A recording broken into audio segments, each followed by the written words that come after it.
경험적이고 이런 부분들을 두뇌를 좌우하게 되고, 자네 같은 경우는 논리적이고 수학적이고 상식적이면서 이치적이고 이런 쪽에 이 포커스가 집중이 되어 있기 때문에 나중에는 이제 실제로 환자를 치료를 하고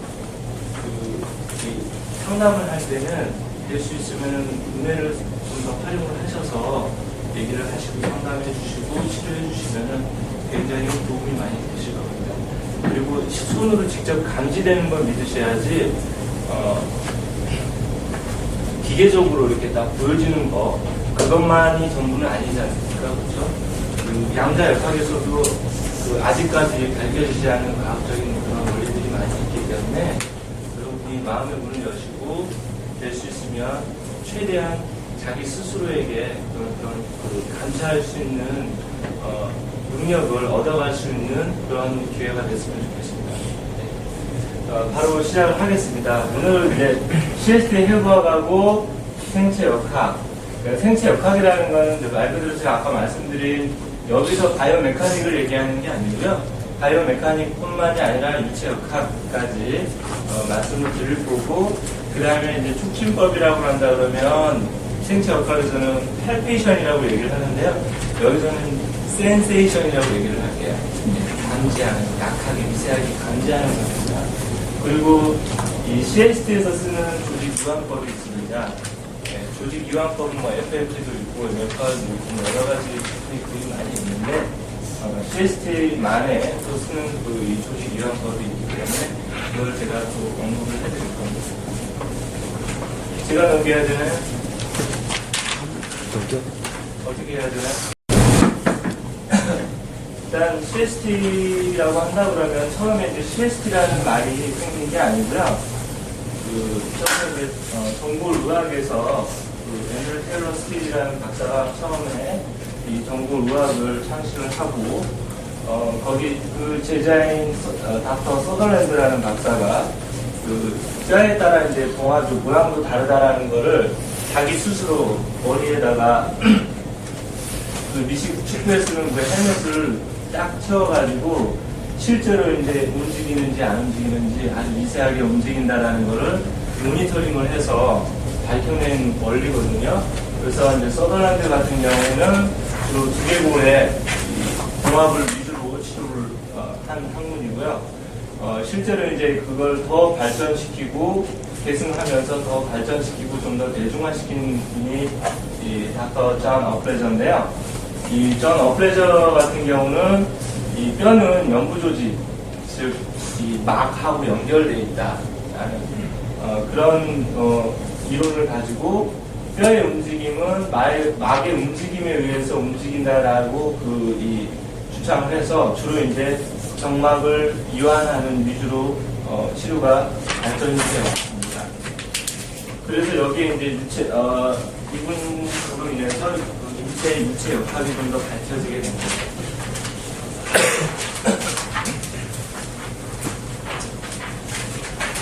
오늘 수업은 이제 두개골하고 뇌척수의 순환 원리의 해부 위주로 진행이 될 겁니다.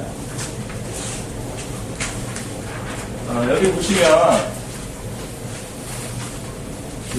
실제로 두개골이 움직이고 두개 내압에 의해서 이 전체적인 어떤 그런 순환 모식도가 그려진 거거든요.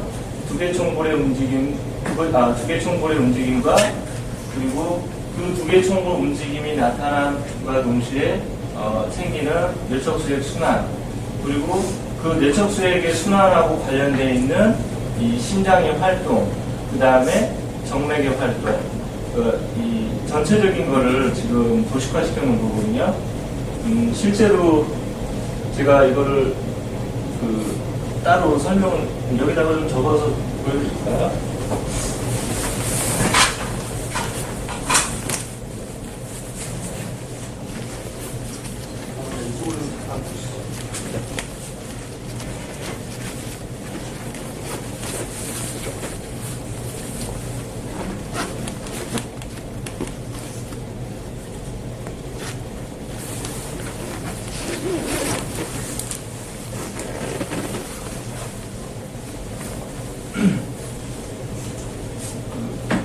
CSF는 뇌척수액이라고 합니다. 뇌척수액은 우리 몸의 중추신경계인 뇌와 척수를 이 주위를 돌면서 이제 순환을 시켜주는 건데요. 그 CSF에 대한 기능은 제가 이따가 설명을 드릴 거고요. 일단 이 순환 원리에 대해서 좀 잠깐 언급을 좀 해드리겠습니다.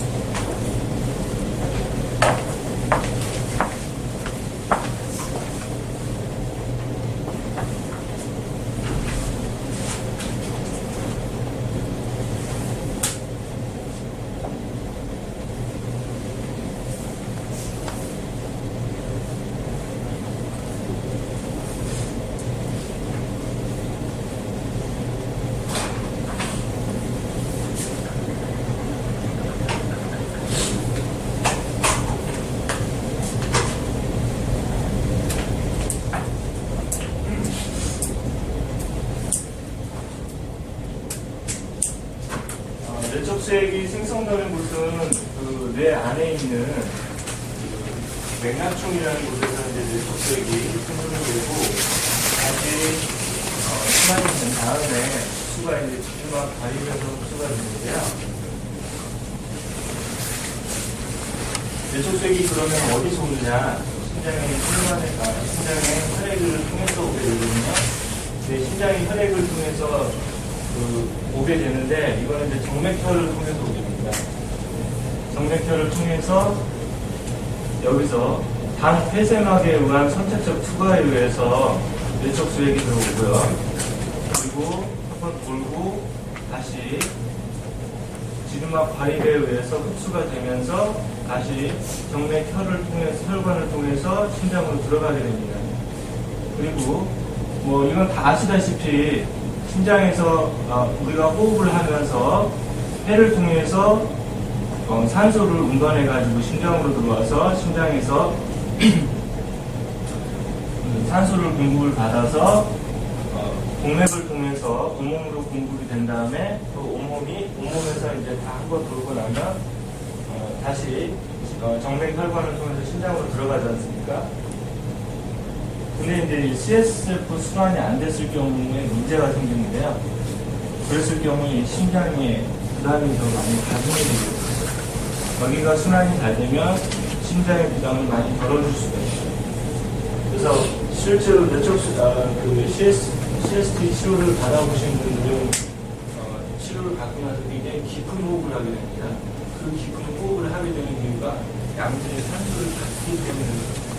양질의 산소를 받기 때문에 당연히 심장에 부담이 덜 가게 되고 그러면서 전체적인 순환 능력이라든가 순환 능력이 또 좋아지게 되면 당연히 혈색이 좋아질 수밖에 없어요. 혈색이 좋아지게 되면 당연히 피부 결이 좋아질 수밖에 없습니다.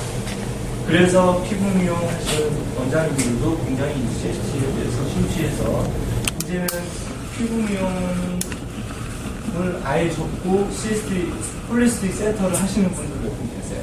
제가 아는 선생님 중에 그런 분들도 많이 계시고요. 굉장히 이 치료 분야가 무궁무진합니다. 이거를 내가 하고 있는 분야와 접목시켜서 하시게 되면 그래서 굉장히 메리트 있는 부분입니다. 아까 제가 말씀드린 부분에서 이제 이런 내용들이 나와 있고요. 다음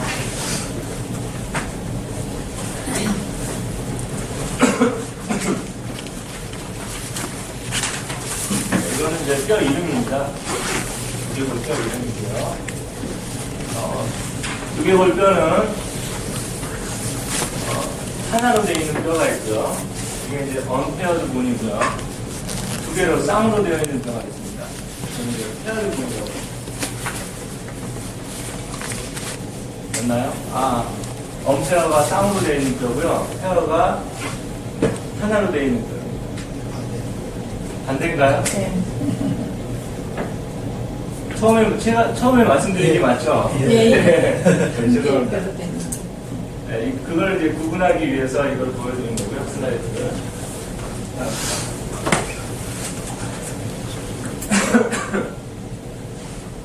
여기 보시면은 이 부위가 대후두공입니다. 대후두공은 여기에 이제 스파이널 코드, 즉 척수가 이렇게 빠집니다. 저희 그림 보시면 크레니오세이크럴 시스템이죠. 저희 그림 보시면 두 개 내부에 그 막이 있고 그 밑에 이렇게 척수가 연결이 되어 있잖아요, 그죠? 예. 저 안에서 이제 그런 그 수압 시스템이 작동이 됩니다. 척수 수압 시스템이 작동이 되고 이제 저기에서 여기에 나와 있는 것처럼 연결되는 부위가 대후두공이라는 부위인데요. 대후두공하고 굉장히 가까운 부위가 이 앞십자의 콘다일. 이 콘다일이 C1, 즉 판추라고 하죠. 아틀라스라고 하는데 목표 1번입니다. 단절하고 있습니다. 굉장히 가깝죠. 그리고 여기에 있는 붙어있는 그 작은 심부근육들이 많이 있습니다. 그리고 중요한 그 구멍 중에 하나가 여기 이 후두골하고 측두골에 있는 이 부위가 뭐죠?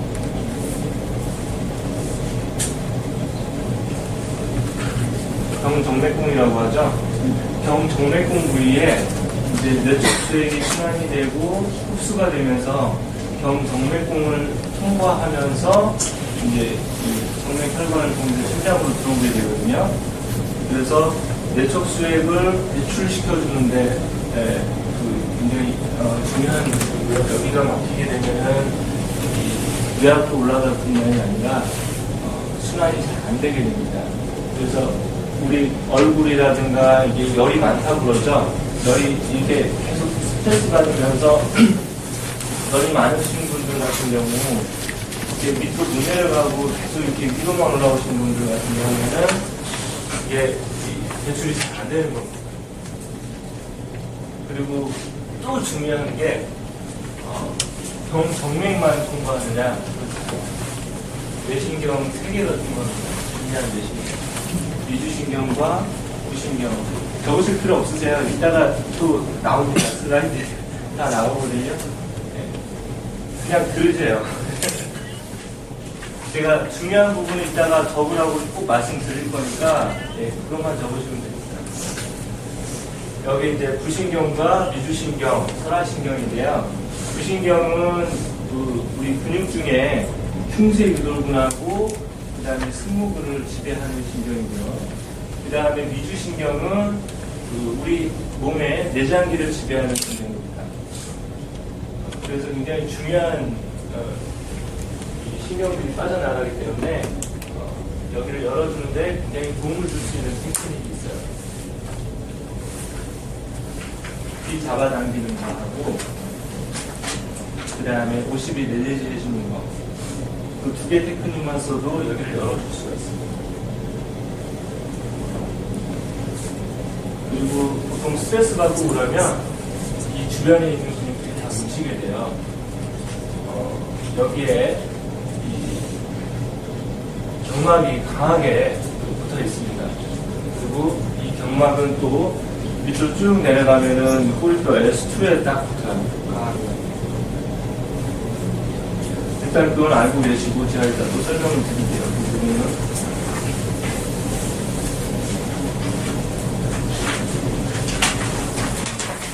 종합이 만나는 점입니다.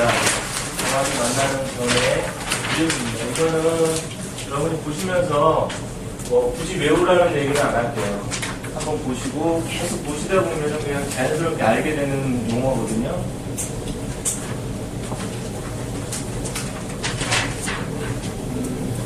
여기는 이제 구멍들이고요. 여기 아까 제가 중요한 구멍 말씀드렸죠. 여기 빠져나가는 구멍.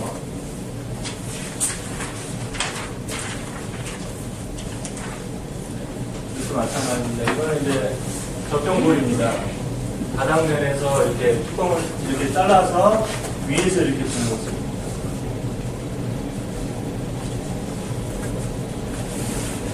이 그림은 이 정맥 순환계 나타낸 그림이거든요. 아까 말씀드렸듯이 조 내용하고 연관되어 있는 내용들이고요. 여기 보시면 저쪽에 그림 보시면 그 그 막이 있어요. 이게 이제 대뇌겸이라고 하는데, 이렇게 시상면을 통해서 대뇌겸이 있는데, 대뇌겸에서 이렇게, 이게 이 부분이 상시상 정맥동이라고 하고요. 여기는 하시상 정맥동. 이게 뇌척수액이 이제 흡수가 되면서 이렇게 심장을 통해서 들어오게 되죠.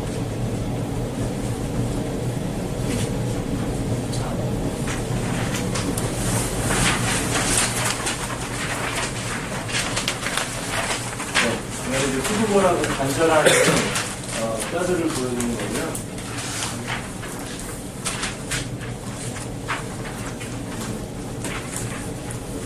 이따가 제가 그 52 테크닉을 알려드릴 거예요. 위치를 정확히 찾을 때 이 부위가 EOP, 즉 외후두 윤기라고 합니다. 우리 뒷머리뼈에 쭉 튀어나와 있는 뼈거든요. 정 가운데 가장 튀어나와 있는 뼈를 한번 만져보십시오. 이 부위가 EOP입니다. 그 EOP 라인을 따라가면은 후두골 상한선이 있고요. 스페리아 누카 라인. 네. 그 EOP 밑에서 쭉 밑으로 내려가다 보면 쑥 들어가는 부위가 있습니다. 이 쑥 들어가는 부위가 이 인페리어 누카 라인은 아니고요. 이 중간 부위입니다. 스페리어 누카 라인과 인페리어 누카 라인 중간 선상을 이 손가락 끝으로 잡아줘야 돼요. 그게 이제 52mm 해주는 테크닉이거든요. 바깥쪽에 모습이 아니고 후두골 안쪽에 EOP 위치가 여기 있고요. 여기는 소뇌경가 있고요. 여기는 대뇌경, 이쪽은 손의 천막이 이렇게 붙어 있습니다. 그래서 51mm 해줘도 이쪽에 있는 그 천막이 이완이 될 수가 있죠.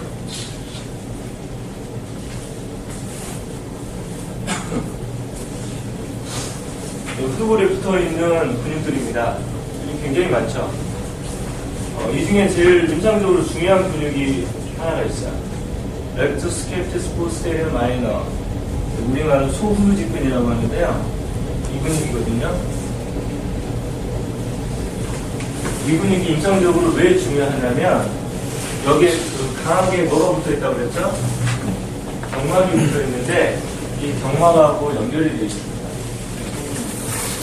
그래서 우리가 스트레스가 들어가면 이 소두직근이 뭉치면서 경막을 끌어당겨버립니다. 그렇게 되면 경막이 끌어당겨지면서 경막이 긴장이 되겠죠. 그래서 그 안에 그 뇌척수액이 흐르고 있는데 뇌척수액 흐름을 방해하겠죠. 방해하게 되면 어떻게 되겠죠? 뇌척수액 흐름이 저지되는 거예요. 그렇게 되면서 이제 몸에 문제가 생기게 되는 거죠. 그리고 또 임상적으로 중요한 그 리가먼트가 이제 알라 리가먼트. 이게 왜 중요하냐면요. 트랜스버스 리가먼트와 알라 리가먼트가 이 C1과 C2 이렇게 C2가 이렇게 댄스가 있어서 이렇게 잡아주는데 그걸 또 잡아주는 게 인대거든요. 그 인대가 잡아주지 못하면 불안정해집니다. 그래서 이 리가먼트가 있는 거고요. 이 리가먼트가 굉장히 가까이 붙어 있잖아요. 그죠? 임상적으로 그래서 굉장히 중요한 부위예요. 50일 릴리즈 해주는 게 얼마나 중요한지 보여주는 부위입니다. 임상적으로.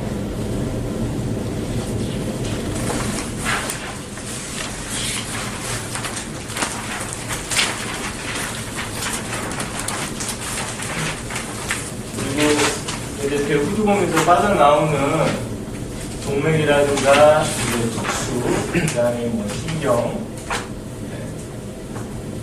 이런 걸 보여주는 거거든요. 그리고 이제 척수부, 기저동맥, 그리고 뇌신경 이런 것들이 이제 빠져나간다는 걸 보여주기 위해서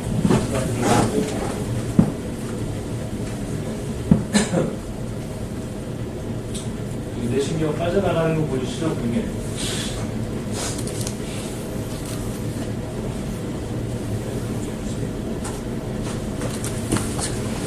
나비 모양처럼 생겼죠? 이 이 부위가 이제 저통골의 대입입니다. 우리가 손으로 만질 수 있는 부위는 바깥에서 외부에서는 여기 저통골 대입밖에 없어요. 잡는 데는 여기 저통골 대입 이 부위거든요. 우리 태양열하고 가까운 근처에 있는 부위인데요. 이 친구는 약간 좀 다를 수는 있는데 이거 가지고 죄송합니다. 여기에서는 그리고 이 안에 손에 이제 이렇게 손가락을 이 입 안에다가 집어넣고 마우스하고 작업을 할 수 있는 거는 이제 이거고요. 네.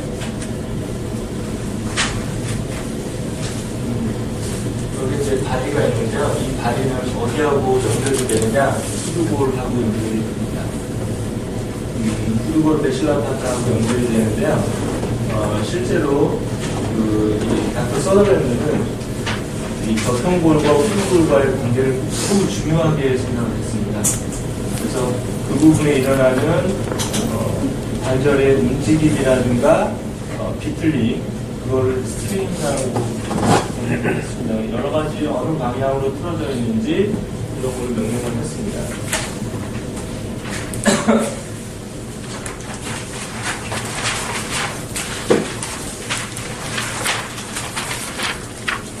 이제 셀라토스타라고 해가지고 말한장 모양처럼 생겼는데요. 이제 이거는 어느 면에서 말씀드리냐면 이렇게 위에서부터 이렇게 아래로 오는 모습이거든요. 여기 이제 말한장이 뭐가 담겨져 있냐면 뇌하 수체가 담겨 있습니다. 뇌하 수체는 뭘 조절하느냐? 호르몬 조절을 많이 하죠. 호르몬 조절하고 감정에도 관여를 하고요. 그래서 CST 치료 하시는 분 중에 정신과적인 분들 또 전문적으로 치료하시는 분들도 계십니다.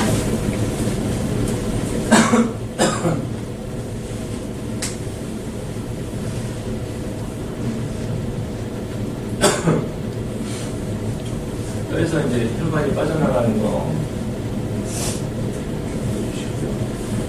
네, 그것도 참고하시고요. 네, 아까 말씀드린 양파 모양처럼 생겼죠? 뇌 수체가 이렇게 담겨져 있습니다. 셀라토시카에 뇌 수체가 담겨져 있는데 그 저통골의 움직임이 정상적인 플렉션 익스텐션 모션이 안 나와주면 그 호르몬에 어떤 직접적인 영향을 미치기 때문에 감정의 변화라든가 다른 어떤 그런 특히 여성분들 같은 경우 갱년기 여성분들이라든가 그런 분들 또 아이들 있잖아요. 뭐 ADHD라든가 뭐 자폐증이라든가 케이스가 굉장히 다양한데요. 그런 사람들에게 이 CST를 치료해주고 굉장히 많은 호전을 보여주는 경우가 많습니다.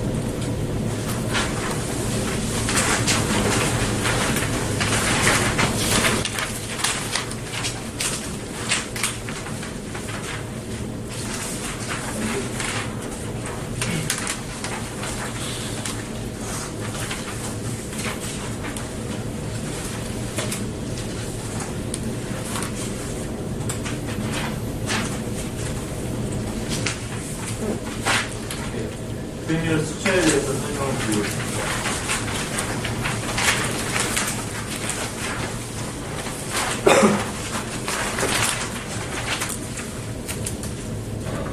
보통 이제 봉합이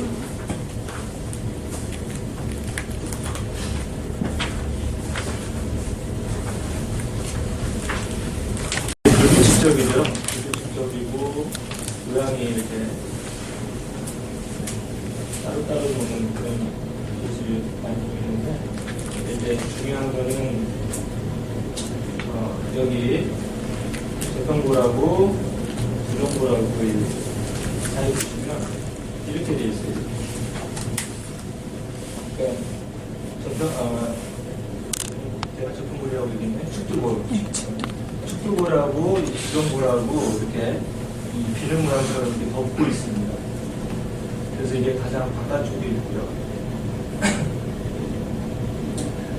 다 관계가 돼요. 이렇게 연결이 되어 있습니다.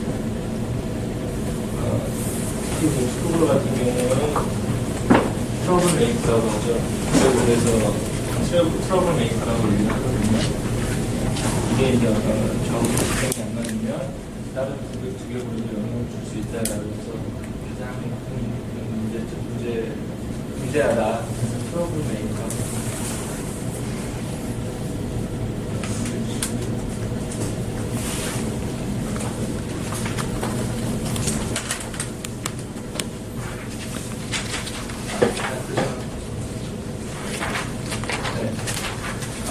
이 눈에 보시면 여기 안화가 보시면 안에 이 관절하고 있는 뼈들이 상당히 많습니다. 앞에는 이 상악골, 그 다음에 누골, 그 다음에 사골, 그 다음에 안쪽에 저평골, 맨 안쪽에 저평골, 그 다음에 위쪽에는 전두골, 그 다음에 측면에는 자이고마틱 광골이라고 하죠. 이렇게 연결이 되어 있어요. 그래서 뭐 안면비대칭이라든가 이런 게 안면비대칭 흑반절 문제 이런 게 오더라도 이 눈 크기라든가 위치에 영향을 줄 수가 있습니다.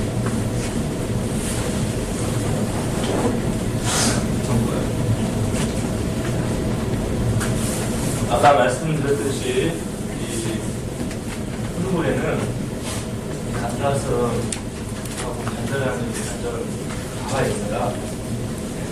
이 부분에 이렇게 슬라이드가 되는데 움직임이 이렇게 나타나는데 움직임이 정상적인 모션이 서브악시탈 머슬 자체가 텐션이 강하게 일어나면서 움직임이 안 일어나게 되면 상부경추의 움직임이 안 일어나게 됩니다. 그래서 상부경추의 움직임이 적어지게 되면 또 그 움직임을 보상하기 위해서 밑에 레벨의 5번, 6번, 7번의 움직임이 점점 더 정상적인 모션보다 많아지게 돼요. 많아지게 되면 당연히 관절이 불안정하게 움직이면서 디스크가 압박을 더 많이 받게 됩니다. 그래서 목 디스크 5번, 6번, 7번 목 디스크가 많다고 그러잖아요. 원인은 이 상부경추의 움직임과 그 다음에 두개골의 운동성을 만들어 주시면 굉장히 목 디스크 판단을 좋은 표정을 말씀해 주실 수 있습니다.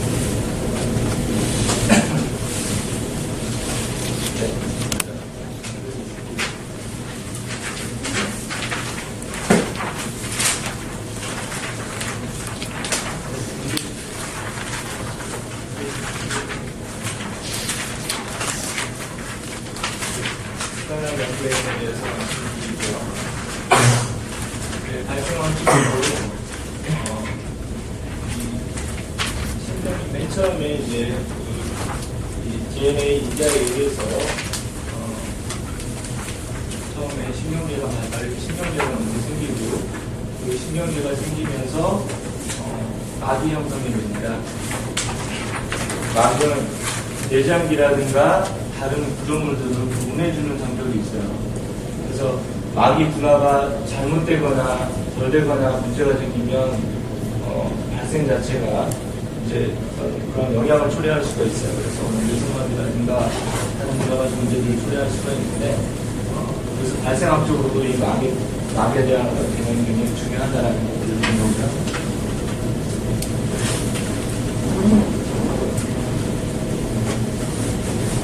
잠깐 설명을 드릴게요. 자, 이게 이제 세레브랄 콜텍스라든가 스파이널 코드. 제가 언어로 설명을 드릴까요? 아니면 그냥 한국말로 표현을 해드릴까요? 한국말로 해드릴게요. 두 개 다 하세요. 그런 식으로. 이제 베네피실이라든가 척수 이 부분이 있으면 그 가장 바로 연결되어 있는 막이 있습니다. 이걸 피아메타 연막이라고 하고요. 그 다음 지금 이제 지주막이라고 합니다. 아라크노이드. 그 다음에 가장 바깥쪽을 싸고 있는 막이 듀라메타입니다. 근데 아까 제가 듀라메타 말씀드린 경막이거든요. 네, 경막이 굉장히 중요합니다. 임상적으로요. 왜냐하면 직접적으로 이 아라크노이드 이 스페이스에 뇌척수액이 순환이 되는데 직접적인 영향을 미치기 때문에 듀라메타가 중요하고요. 이 듀라에 텐션이 생기게 되면 이제 인체에 문제가 발생할 수 있기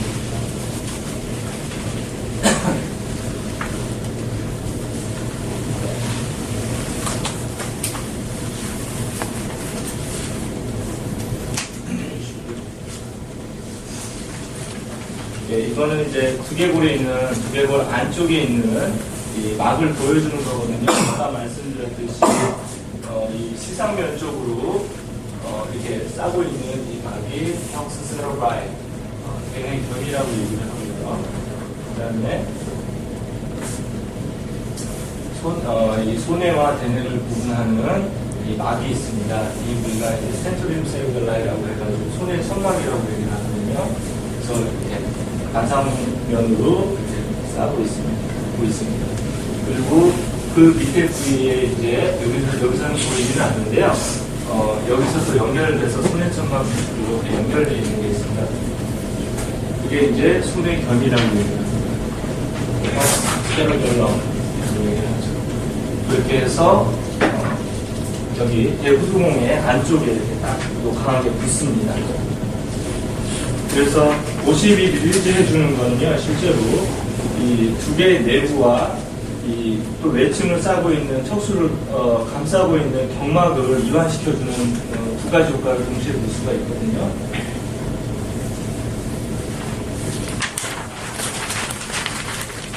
아까 말씀드렸듯이 두 개의 모양만 보자면, 막의 모양만 보자면, 모양은 이런 식으로, 대뇌경, 손해천막, 손해경, 그리고 여기에 이제 이렇게 붙어있죠.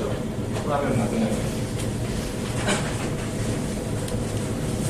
그리고, 아까 말씀드렸듯이, 이 부위가 이제 대뇌경이고요. 잘라서, 이렇게 자르는 겁니다. 이렇게. 반상면으로. 여기 맨 윗부위가 스페리어스 에스트랄 사이너스 상시상 정맥동이라고 하죠. 그리고 이거는 이제 손해천막하고 바로 이렇게 연결되어 있는 가운데 부위에 직정맥동이라고 얘기하고요. 바깥쪽에 있는 건 횡정맥동이라고 하죠.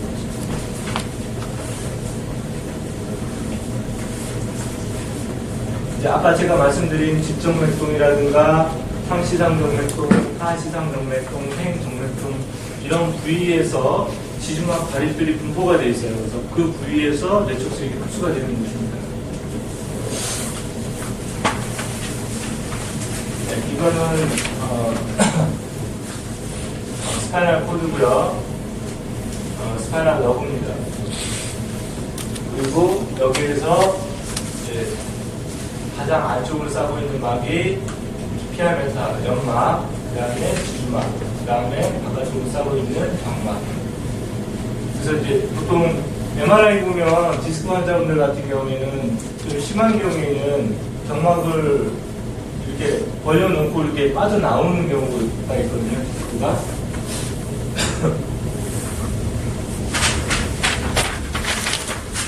여기 보시면 신경을 전단했을 때 단면을 이렇게 보는 모습이거든요. 여기는 이제 L2 신경이 그리고 여기가 연막 가장 안쪽이 그리고 여기가 이제 CS 이 뇌촉수의 이동차 있는 모습 바깥쪽에 있는 게 아라크노이드 그 바깥쪽에 있는 게 옵트라입니다. 보시면 누워서 보는 모습인데요. 우리가 두 개 정도 리듬을 여기서도 느낄 수가 있고 여기서도 느낄 수가 있어요. 그런데 몸 전체에서도 다 느낄 수가 있어요. 그걸 이따가 제가 실습할 때 알려드릴게요. 강하게 원주에 강하게 붙어 있고요. 밑에 세점에 강하게 붙어 있습니다. 나머지 부분은 자유롭게 떠 있어요.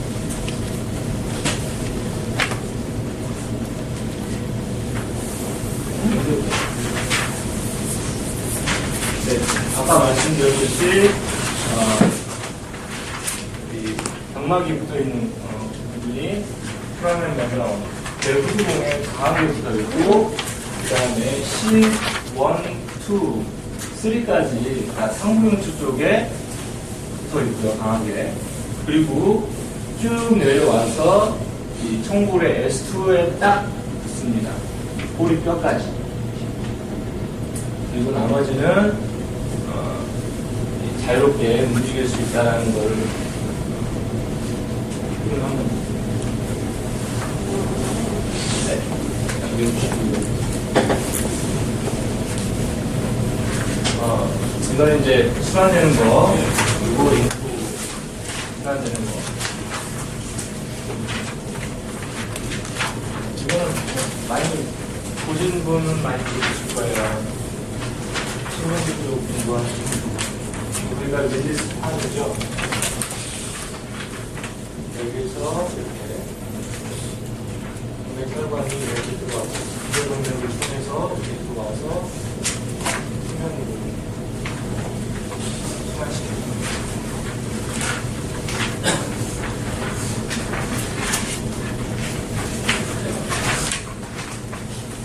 아까 제가 설명을 다 드려서 이렇게 좀 겹치는 부분이 좀 많을 거예요.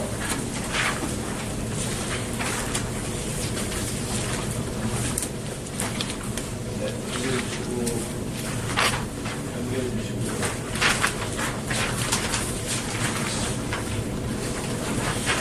림프 순환의 관계에서부터 제가 좀 설명을 드릴까요?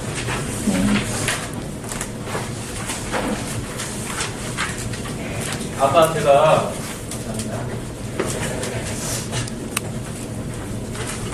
정밀 혈관을 통해서 다시 심장으로 들어온다고 그랬잖아요.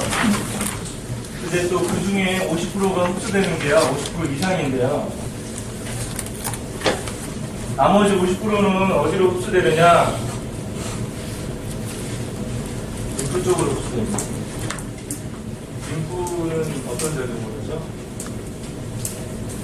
면역하고 관계되어 있죠. 그래서 면역 수액 순환이 잘 되면 림프 순환도 잘 되기 때문에 면역력 증진에 굉장히 좋은 효과를 줄 수 있습니다.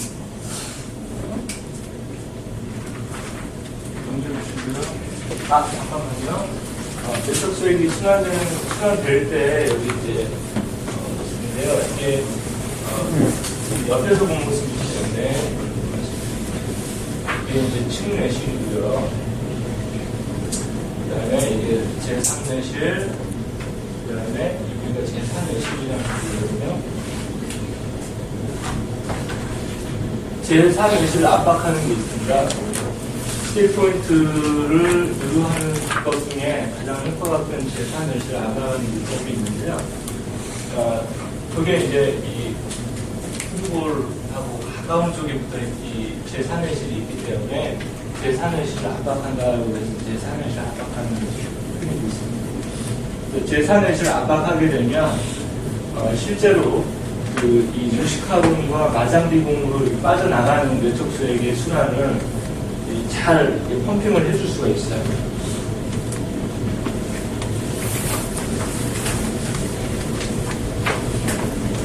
앞에서 본 모습이고요. 네, 측면식이고요. 네, 옆에서 본 모습입니다. 아까 말씀드렸듯이 이걸 이제 뇌척수액이 순환이 될 때 이 맥락총이 이 가운데 쯤에 있습니다. 그래서 이 측내실을 통해서 먼저 전달이 되고 제3내실, 제4내실 척수 그래서 다시 돌아오고 이런 식으로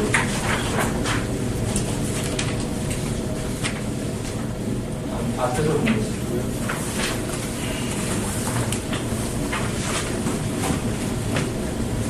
이 부위가 제4내실입니다. 순뇌하고 굉장히 가깝죠. 순뇌 연수하고 생명 중추하고 관계되는 부분하고 굉장히 가깝게 있습니다. 그리고 심지어 이 뇌망상체라고 혹시 아시나요? 뇌망상체는 그 브레인스템의 이 연수와 교 사이에 있는 부위를 이렇게 막 꼬여 있는 모습이라고 해서 이제 레티큘러 포메이션이라고 얘기를 하는데. 이 망상체 같은 경우에는 우리가 주의 각성 그리고 수면에 관계되는 이 부위를 투사를 해줘요. 직접 관여를 하고요.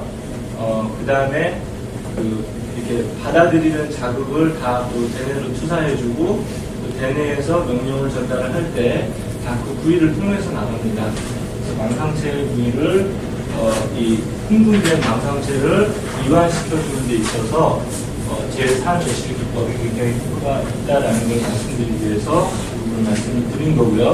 그 다음에 이 부위가 아까 뭐라고 했죠? 마라장처럼 생긴 부위, 뇌하수체가 이 부위에 담겨 있습니다. 뇌하수체가 담겨 있는 이 관련된 직접된 관련된 뼈가 저평골이고요. 네. 네, 이거는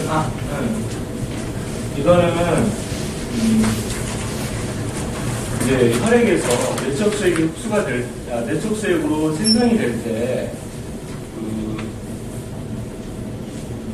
영양 성분이라든가 이런 각종 미네랄이라든가 단백질이라든가 이런 구성 성분들이 내적수액으로 갔을 때 농도가 어떻게 되느냐 이걸 보여주기 위한 거거든요. 실제로 이제 이 플라스마는 혈장입니다. 혈장. 그러니까 혈액에 있는 혈장 물 성분을 얘기하는 거고요. 실제로 내적수액에서는 반폐쇄막에 의해서 내적수액으로 들어갈 때 농도가 더 낮아집니다. 농도가 더 낮아지게 되고 이제 나머지 적혈구라든가 백혈구라든가 세포들은 다 걸러지게 되고요. 혈장 성분만 들어가게 되는데 순수한 혈장이 아니라 혈장도 농도를 낮춰서 이제 내적수액으로 생성이 되는 거예요. BBB라고 하죠. Blood Brain Barrier. 아까 제가 반폐쇄막 말씀드렸을 거예요. 이게 무슨 뜻이냐면요.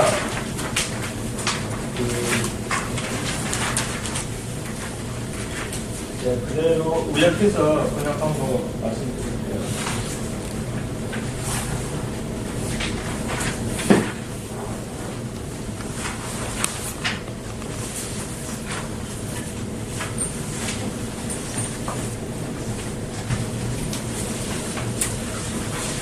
제가 아까 말씀드린 거랑 거의 비슷한 말이거든요. 혈액과 뇌 사이에는 맥락총 상피의 촘촘한 분기점으로 특별하게 형성된 선택적 승리적 장벽이 있다. 혈액-뇌 장벽은 혈액이 뇌척수의 방향으로 갈 때 고도로 선택되어 투과되지만 뇌척수액이 혈액으로 갈 때는 매우 투과가 잘 된다. 즉 혈액의 운반 물질과 뇌척수액의 성분이 순환하기 쉽게 혈류에 함유할 수 있는 반면에 혈액은 뇌척수액에 쉽게 함유할 수 없다라는 얘기입니다. 이해되시죠? 이거는 될 수 있으면 하나 적으시죠. 굉장히 중요한 얘기거든요.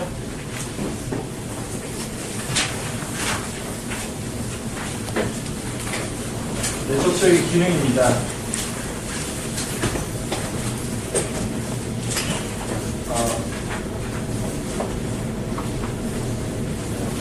뇌와 척수를 보호해주는 충격 흡수 매개체 역할.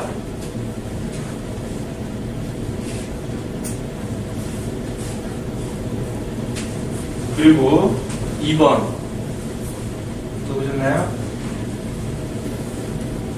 뇌, 연막, 지주막의 영양분 공급 및 노폐물 배수 기전.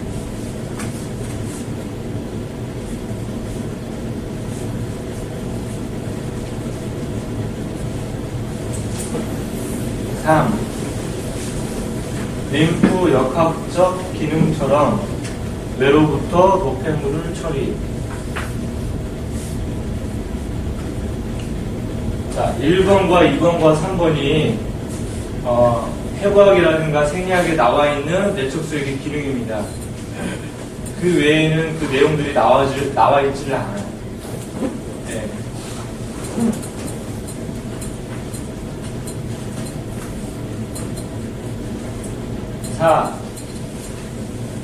시상하부와 뇌하수체의 신경 전달 물질을 전달해준다.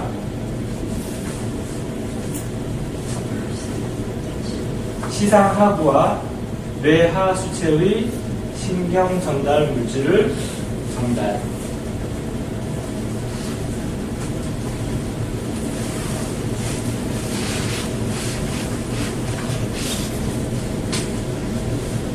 오. 두뇌의 즉각적 환경에 맞춰진 화학 성분을 조절.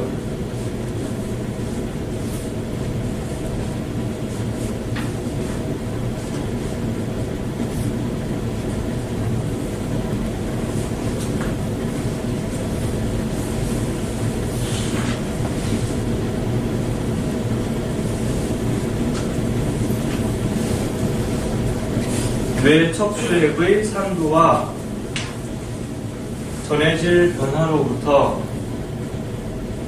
뇌내 혈류와 특정 생체 기능이 영향을 받을 수 있습니다.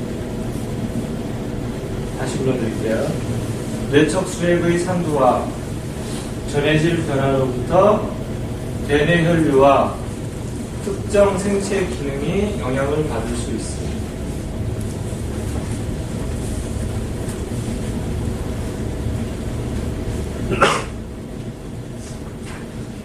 뇌척 수액의 산도와 전해질 변화로부터 뇌내 혈류와 특정 생체 기능이 영향을 받을 수 있음.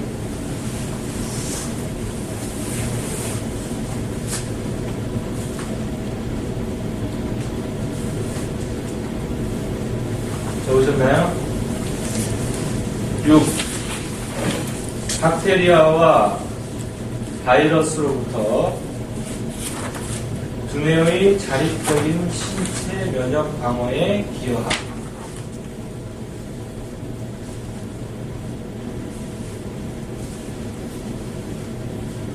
즉, 두뇌에서 뇌척수액은 림프와 유사한 역할을 충족시켜준다. 라는 뜻입니다.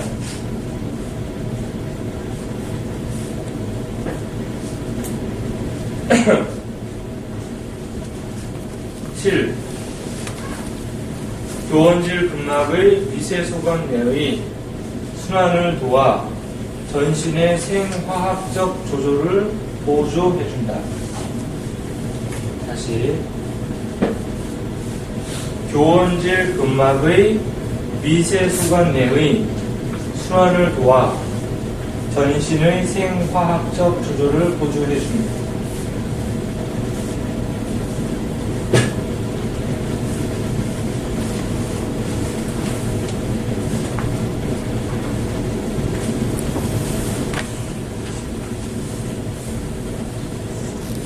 됐나요? 8. 뇌척수액의 유동성은 뇌척수액 압력의 이상적 차이를 만들어 공정맥 압력 변화와 폐호흡과 함께 이들의 신경세포와 모든 결합조직세포의 순환을 촉진하여 신체 내의 유체역학적인 영향력을 발휘한다. 다시 불러드릴게요. 이거는 굉장히 중요한 내용이거든요. 아까 초반에 말씀드렸던 그 순환 그 내용을 지금 말씀을 드린 거예요. 다시. 뇌척수액의 유동성은 뇌척수액 압력의 위상적 차이를 만들어 동정맥 압력 변화와 폐호흡과 함께 이들의 신경세포와 모든 결합조직세포의 순환을 촉진하여 신체 내의 유체역학적인 영향력을 발휘한다. 한 번 더. 뇌척수액의 유동성은 뇌척수액 압력의 위상적 차이를 만들어 동정맥 압력 변화와 폐호흡과 함께 이들의 신경세포와 모든 결합조직세포의 순환을 촉진하여 신체 내의 유체역학적인 영향력을 발휘합니다.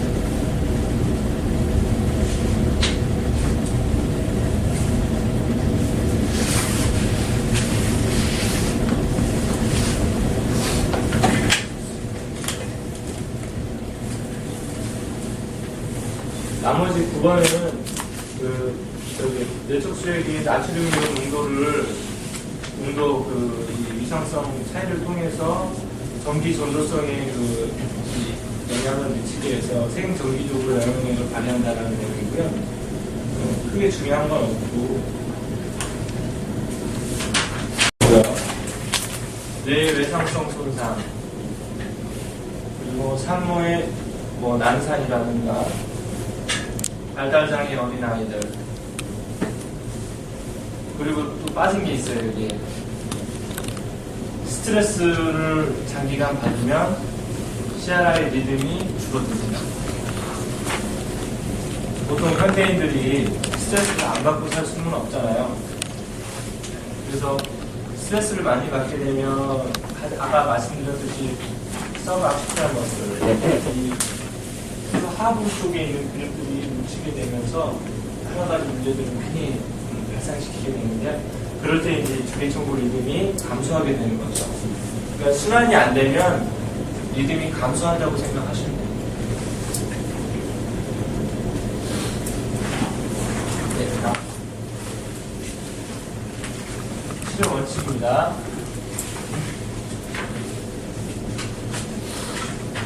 적응증은 너무 많기 때문에 굳이 다 설명드릴 필요는 없을 것 같아요.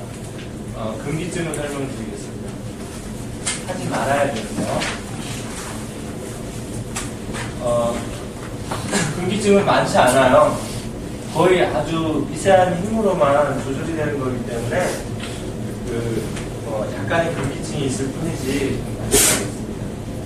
급성 골절, 그 다음에 급성 외상성 두개골 손상, 그리고 급성 출혈, 두개골 출혈, 그리고 이것도 마찬가지로 출혈이죠.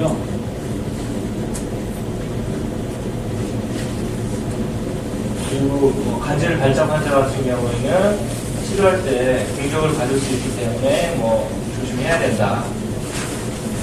그런 내용이고요.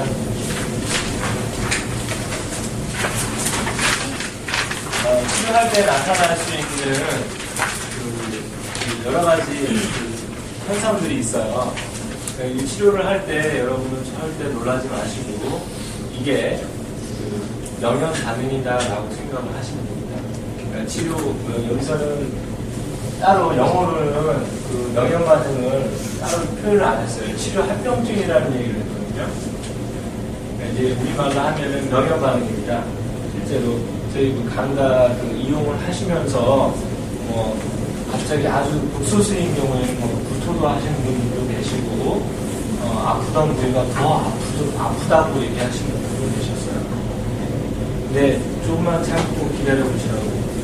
그거는 잠재되어 있는 무게가 수면 위로 올라오면서 그런 증상들이 나타나는 건데, 그 증상이 발현이 되면서 서서히 사라진다. 그렇게 되면 다시 정상적인 모습으로 나타날 수 있다라고 얘기를 합니다. 거의 대체적으로 사고사요. 그리고 다시 CRI 리듬이 돌아옵니다.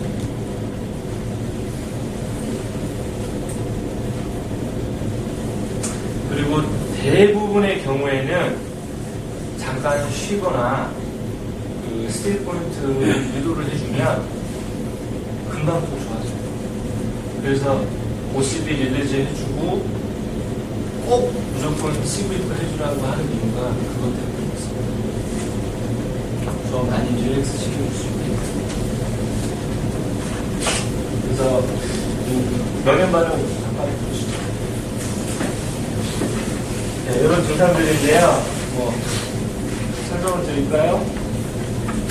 오심, 심리적인 문제가 있을 때, 그리고 두 번째 현기증, 우울증이라든가 이런 사람들의 경우에는 현기증들이 나타날 수 있고, 그 다음에 겹쳐 보이는 분들 있죠? 복시라고 하죠. 그리고 두통, 그리고 식욕 저하, 수면 방해, 오히려 수면이니까 불면증이 있는 사람들이 그 가르사 제품을 썼을 때 불면증이 많이 완화되는 경우가 있어요. 그래서 잠을 더 깊이 빠져드는 경향이 있는데 간혹 가다가 이거를 했는데 오히려 더 깨가지고 더 이렇게 활달하게 잠을 자야 되는데 못 자는 경우가 더 있을 수 있거든요. 이럴 때는 이제 뇌간 기능에 어떤 그런 문제 때문에 그런 거니까 그건 이제 일시적인 현상입니다. 자주 그런 건 아니고 가끔 그런 경우가 있는데 그걸 이제 잘 유지를 해주고 아까 말씀드렸듯이 그렇기 때문에 수면 방해가 될 수도 있다는 거. 그리고 설사, 구토,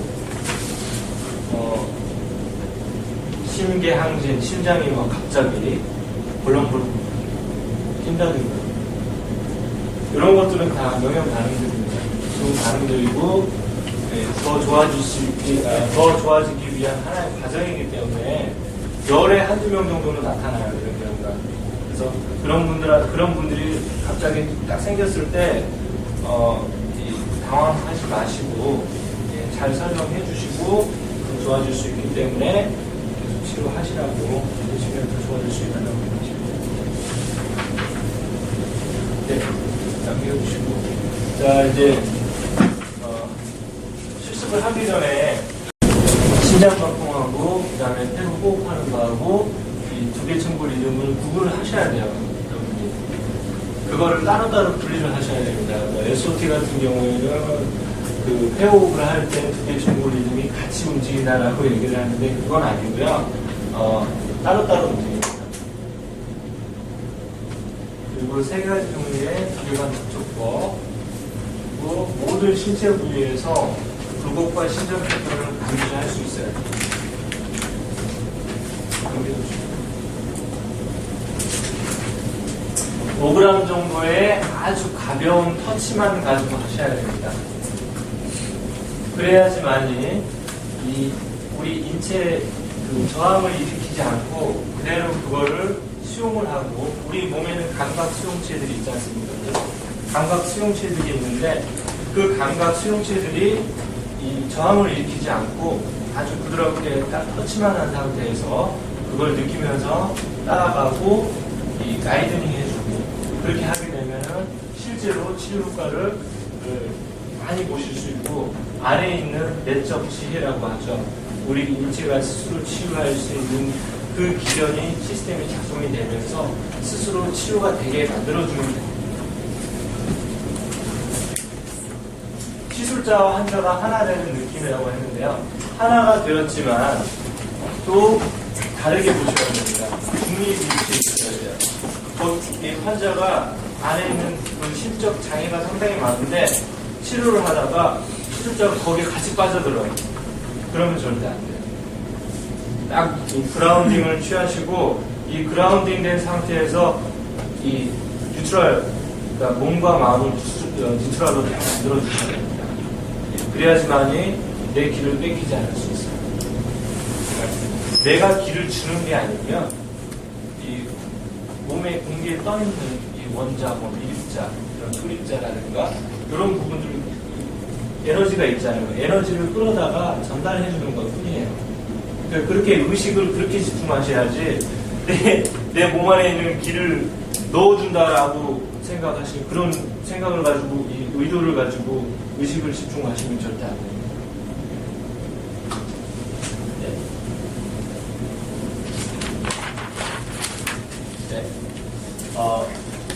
이건 이제 촉진하는 이 방법 중에 강하게 하는 부분이 있고 약하게 하는 치료법들이 있는데요.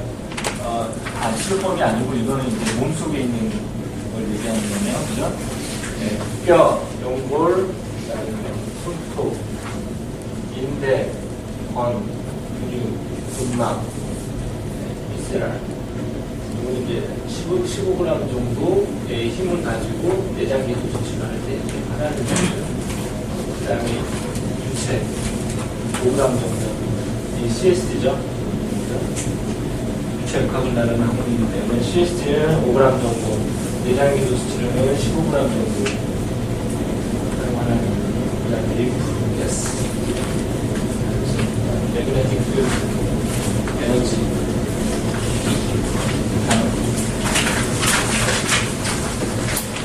치료에 관련된 내용인데요. 치료도 굉장히 많잖아요, 그죠? 가장 강한 치료부터 약한 치료, 수술, 약물 치료, 그다음에 매니플레이션 같은 경우에는 도수 치료 쪽에서 어저스트 하는 거 있죠? 이렇게 현박적인 범위를 넘어서 조정하는 거. 그다음에 뭐 전기 치료, 수치료, 그다음에 MFR 같은 거 이렇게 치료하는 거. 심치료, 그다음에 CST, 그다음에 기치료, 에너지 치료 그런 거. 안수기도처럼 뭐 기적을 바라는 그런 거.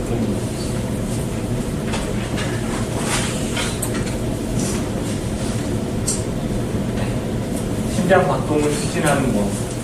그 심장 박동의 박동 줄이라든가 진폭이라든가 질 이런 것들을 촉진할 수 있어야 되고 이거는 기본적으로 촉진이 가능하잖아요. 그죠? 이렇게 폐부 촉진하는 거.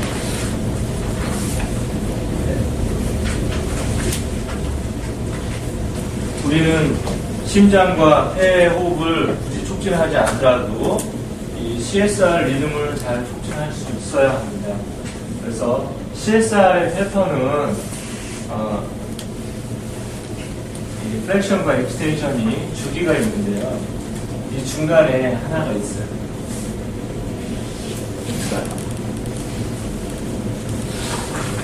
자, 플렉션, 뉴트럴, 플렉션. 다시 돌아와서 익스텐션, 뉴트럴, 익스텐션. 이 리듬을 감지를 하셔야 돼요. 네.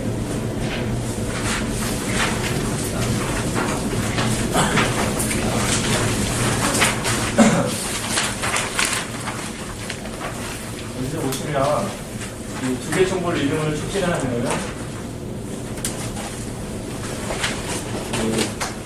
신체 부위가 있는데요. 신체 부위에서 쌍으로 아까 제가 페어드본, 페어드본 말씀드렸었죠. 쌍으로 된 뼈는 두개골은 확장이 되고 그 두개골 외에 다른 뼈는 익스터널 로테이션이 됩니다. 그리고 내적 수액이 생성됩니다. 그렇죠? 플렉션 페이스 때. 그리고 하나로 된 뼈 같은 경우는 전유골, 후두골, 적혈골, 청골이 있는데 이거는 중축을 따라서 발 쪽 방향으로 움직입니다. 이런 방향으로. 신전 때는 내적 수액이 흡수되는 페이스. 두개골은 다시 좁아지고 두개골 외에 다른 뼈들은 인터널 로테이션 됩니다. 그리고 반대로 중축을 따라서 머리 방향으로 움직이게 됩니다.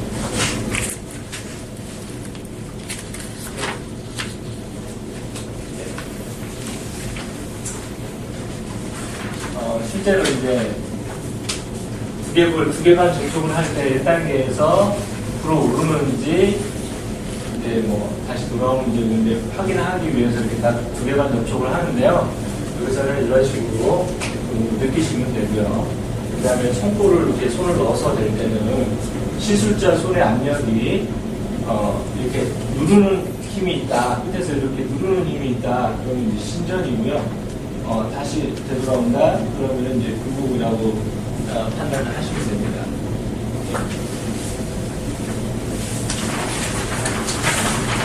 기계청구 리듬을 촉진하는 이거 굉장히 중요합니다. 별도 5개 해주십시오.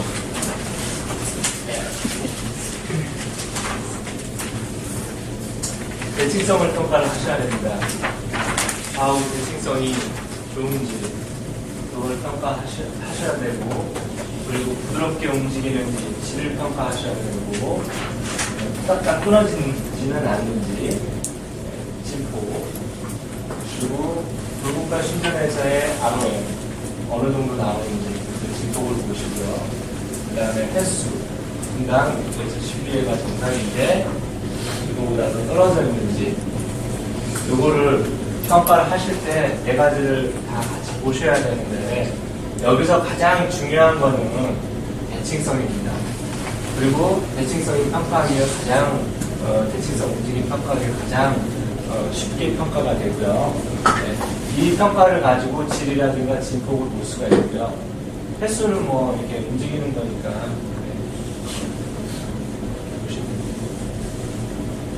리스닝 스테이션.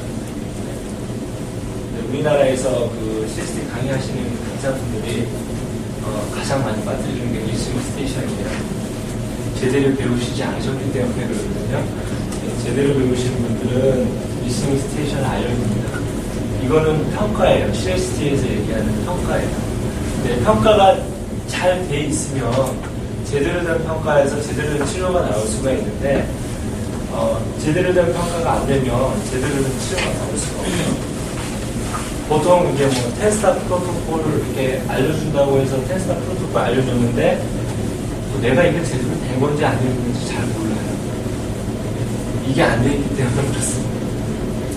리스닝 스테이션을 처음에 시작을 하고 치료 끝나고 난 다음에 다시 재평가하셔야 돼요. 리스닝 스테이션 다시 하셔야 돼요. 그래야 치료가 내가 오늘 치료를 잘 했는지 안 했는지 반응이 잘 나왔는지 그거를 평가하실 수가 있습니다. 그래서 오늘은 10스타 프로토콜의 몇 가지만 알려드리고 가장 중요한 리스닝 스테이션을 위주로 실습을 할 겁니다. 그래서 여기 저희 선생님들 몇 분 데리고 온 거예요. 리스닝 스테이션 좀 더 감지하시라고. 위치는 발 뒤꿈치, 발등, 그때 정면부, ASIS, 립 스테이지 하부, 그다음에 숄더, 그리고 크레니얼 벌트 세 가지입니다. 첫 번째 크레니얼 벌트 잡는 방법이고요. 쌍으로 된 뼈를 움직임을 평가하는 거고요. 대칭성을 평가하는 거죠. 그리고 이 내막의 내측면 움직임 평가하는데 그거는 쉽게 표현하면 이렇게 돌아오르는지 이거 평가하시는 거예요.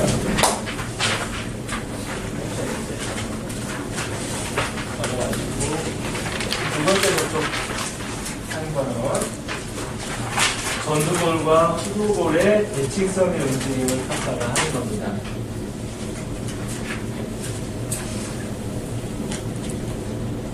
세 번째는 SBS, 아까 말씀드렸듯이 SBS는 후두골하고 전동골하고 관절되어 있는 이 부위의 기능 장애, 디스펑션을 평가하는 거거든요.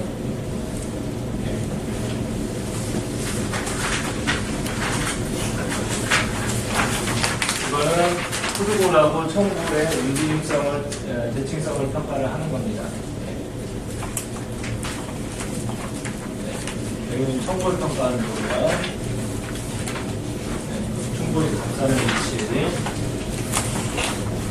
그 다음에 근막과 행경막.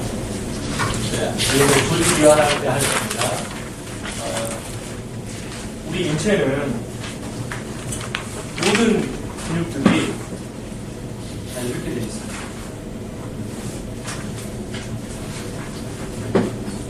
다 종으로 되어 있습니다. 종으로. 그렇지만 팽으로 되어 있는 행경막이 있습니다. 근막이 있습니다. 자, pelvic diaphragm 부분이죠. 우리 인체 코어 머슬이 있는 곳이 이 부분입니다. 그리고 respiratory diaphragm, 실제 이제 다이어프람이잖아요. 어깨 행경막. 그 다음에 스마트 믹넷 이 부위. 그 다음에 하이오이드. 그 다음에 OCB. OCB가 뭐냐면 악시탈 크레니얼 베이스입니다.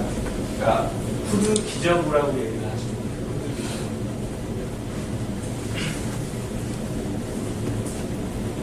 네.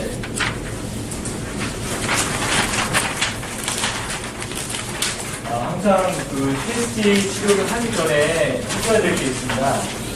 그게 뭐냐면 제한된 근막 행경막을 이완한 다음에, 조직을 이완을 시켜준 다음에, 그런 다음에 CST 세션을 진행을 하셔야 됩니다.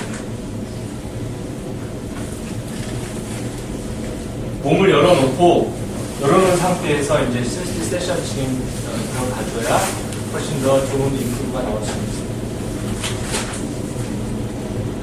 근막이 무엇을 바꿀 수 있나?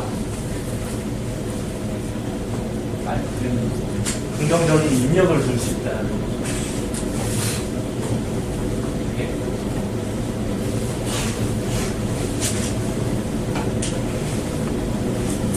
이거는 한번 보세요. 아까 제가 말씀 안 드리고 넘어가는 것들은 한번 보십시오.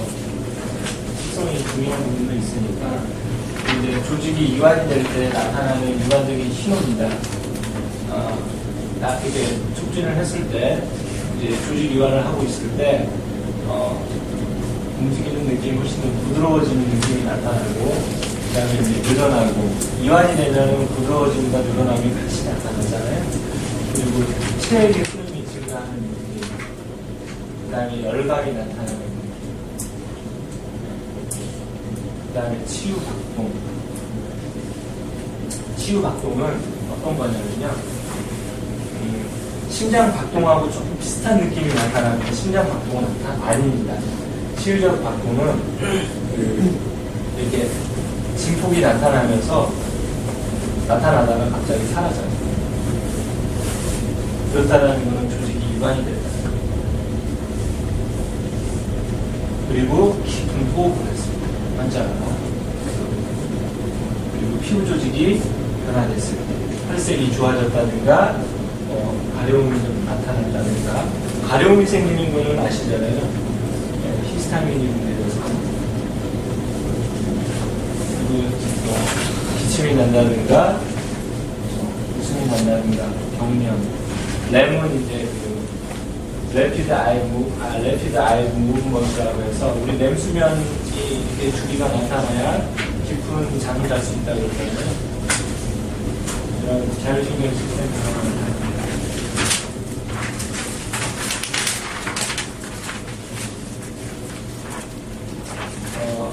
이거는 이따가 제가 알려드릴 건데요. 여기 펠빅 다이어프럼 이완시키는 방법은 옆에 앉아서 골반뒤 밑에 있는 손은 이 L8과 S1 사이에다가 손을 넣고, 그리고 이 치골 앞에다가 이렇게 손을 올려놓습니다. 그래서 이 약지로 치골 위에 접촉하고 나머지 손은 대응되게 약지가 새끼손가락 맞나요? 아니에요? 네 번째 게 약지. 네 번째 손가락. 그럼 잘못된 겁니다. 새끼손가락이에요. 새끼손가락으로 치골 위에 접촉하고 나머지 손은 대응되게 하면서 엄지손가락이 머리 위로 향하면서 이렇게 해주시면 됩니다. 네. 그리고 호흡기행경관. 이 부위는 이제 실제로 간 문제라든가 소화기관이라든가 시일종양의 문제라든가 요통하고도 직접적으로 관련이 있는 부위입니다. 그래서 실제 요통 환자분들 우리 아래쪽 골반이라든가 사부 중앙 치료하지 마시고요. 호흡기행경만 한번 해보십시오. 요거는 이제 밑에 있는 손은 치행 정션이 있는 부위 쪽하고, 위에 있는 손은 이 늑골의 검상돌기 있죠? 검상돌기 바로 여기 바로 밑에다가 이렇게 접촉을 해주시면 됩니다. 그 다음에 흉곽 입구 이완. 소아스 빅넷이죠. 여기에 쇄골 이렇게 목을 감싸시면 안 되고, 이건 목 조르는 거고요. 바로 밑에다가 이렇게 내려주시면 됩니다. 밑에 있는 손은 C1하고 C7하고 T1 놔주시고요. 그 다음에 위에 있는 손은 이 쇄골 바로 엄지와 검지가 딱 횡으로 이렇게 접촉될 수 있게 SC 조인트 쇄골에 접촉하고 흉곽 입구에다가 딱 대주시면 설거리. 하이로이드 같은 경우는, 그 국제론사 하시는 선생님들도 약간씩 좀 다른 경향이 있어요. 어떤 분은 좀 넓게 되시고, 어떤 분은 이렇게 좁게 이렇게 해서 좀 잡으시고 있는데, 여러분 스타일이고요. 여러분 스타일대로 하시면 되고요. 여러분이 하실 때 좀 더 편한 스타일로 맞춰서 하시면 됩니다. 예민한 부위 때문에 너무 꽉 누르시면 안 되고요. 그리고 하실 때 환자분한테는 동의를 얻으셔야 돼요.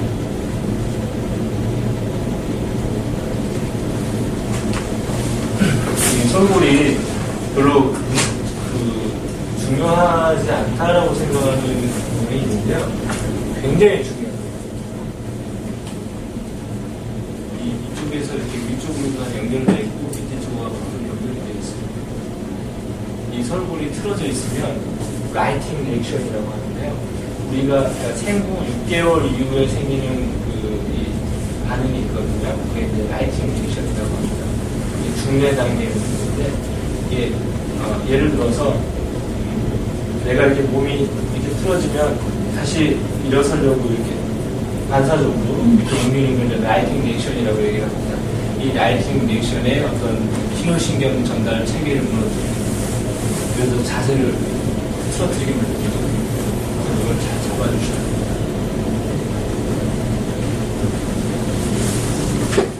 51일은 굉장히 중요합니다. 두개골의 바닥 부분에 그리고 손가락 끝으로 이렇게 보시면 되는데요.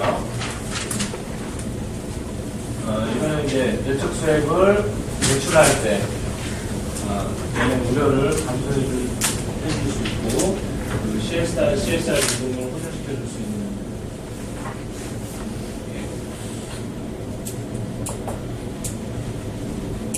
한번 읽어보시고요.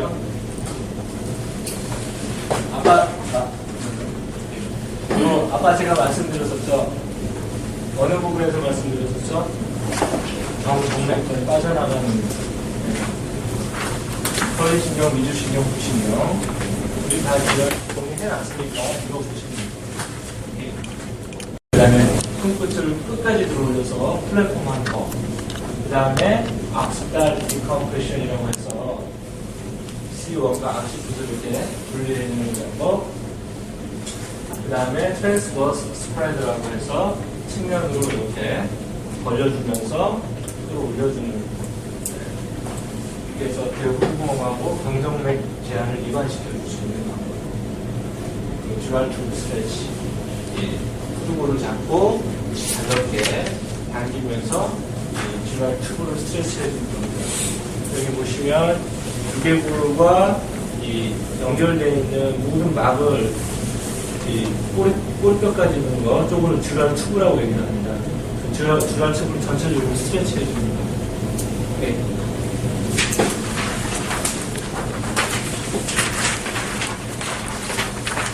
예전에 그 현대아산의 그 자살한 분 계시죠? 기자님.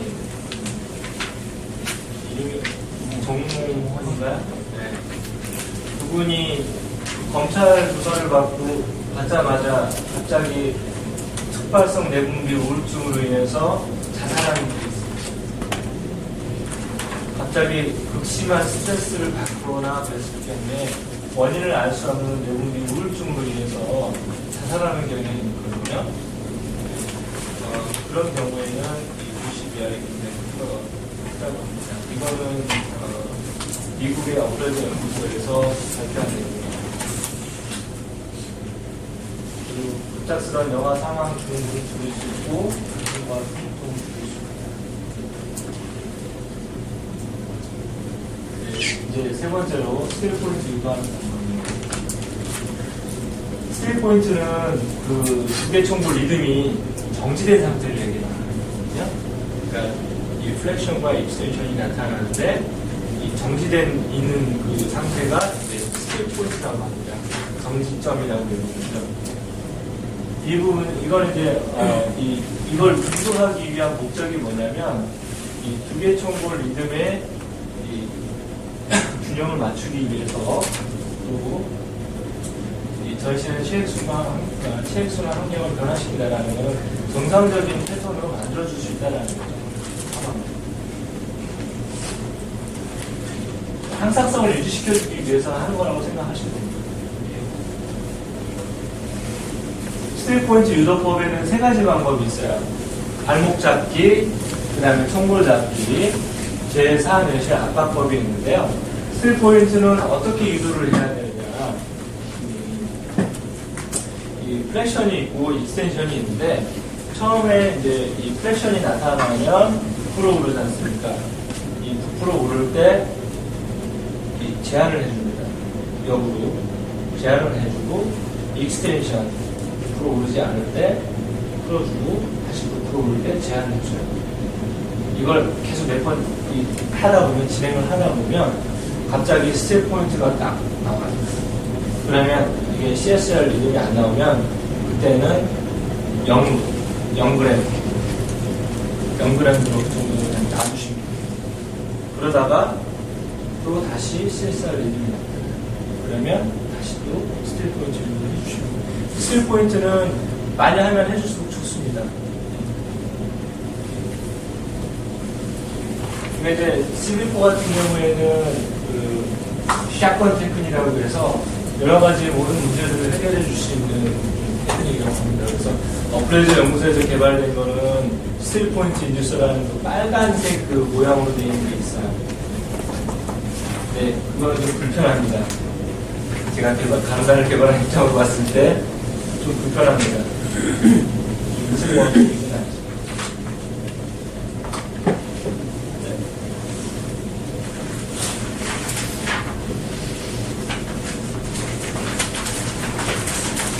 치료 방법이고요.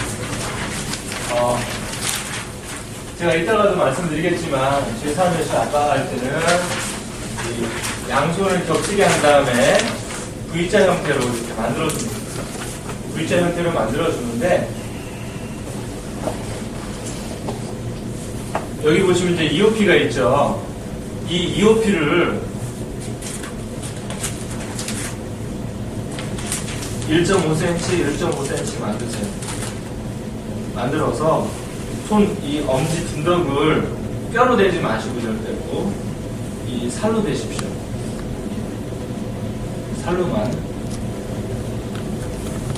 이렇게 대시고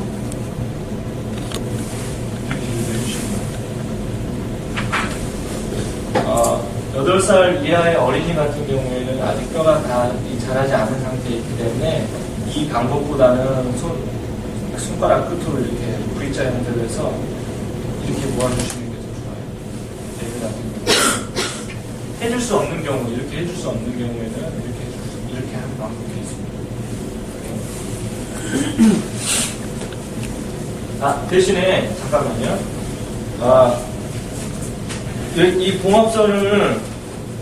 봉합선에 대거나 이 유양돌기 쪽으로 이렇게 넘어가시면 절대로 안 됩니다. 안쪽에서 진행하시면 안쪽에서 후두골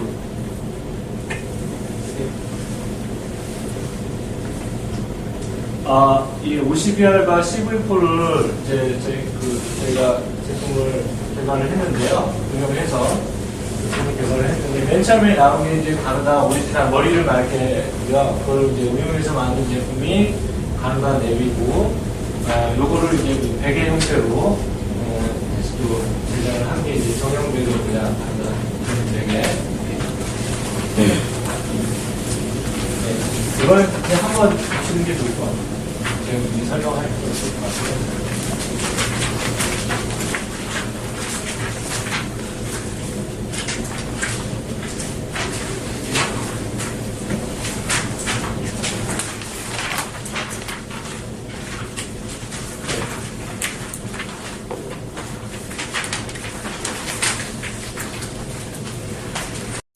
빅 보스라고 해당하고 있습니다. 모든 부분을 관장하는 부위입니다. 일을 제일 많이 해요. 흉추신경계잖아요. 일을 제일 많이 하기 때문에 열이 제일 많아요. 그러니까 열이 제일 많기 때문에 열을 내려줘야 돼요. 그래서 머리의 열은 낮춰주고 전체적인 신체 온도를 올려줄 수 있습니다.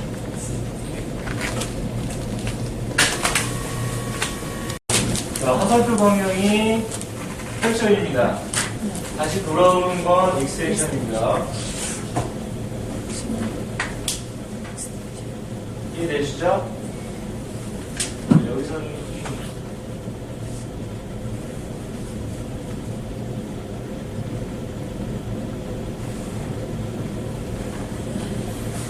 이거 잠깐 보여드리고 질문 받고 설명드리고 오전 수업을 끝내고 점심 식사하고 그리고 나서 오후에 실습하도록 하겠습니다.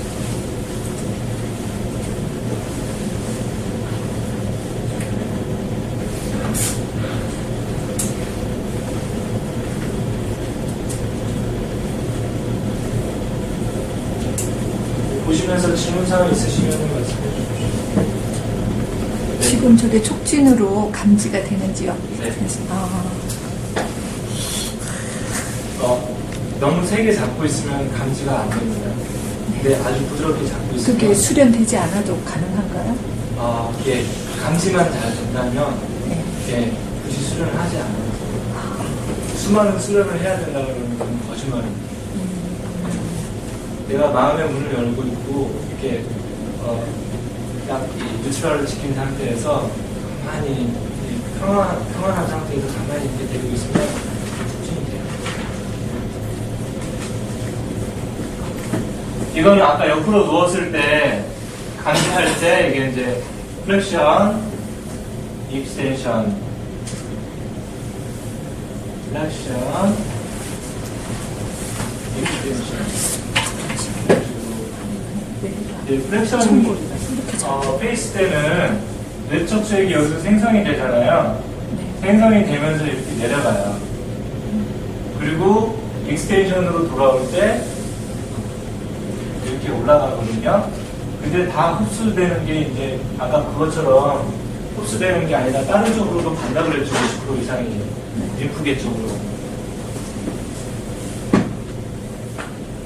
여기 줄이라고 생각하시면 이게 경막이거든요. 줄이라고 생각하신다고 그러면 똑바로 누웠을 때 플렉션 페이스 때는 후두골이 딱 손을 대고 있으면 후두골이 더 많이 눌려요. 걔가 플렉션 페이스입니다. 그런데 이거 같은 경우는 더 이렇게 뜨죠.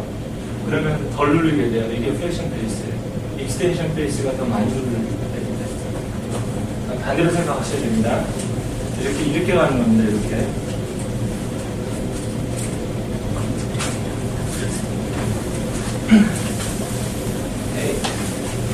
선생님, 네. 아까 계속 교재 가운데 네네. 듀라마펠 근막이 C1, C2에서 발리오 사크라투 네. 전골 2번까지 연결이 되어 있다는 예, 그래서 맞습니다. 근막이에 그러면 그 기전이 2번 S2까지 된다는 겁니까? 안 그러면 그 근막 자체가 밑에까지 내려가는데 S2까지에서 스톱이 되는 겁니까? S2까지 가는 거죠. 근막도 그렇게 하고 더 이상은 안 내려갑니까?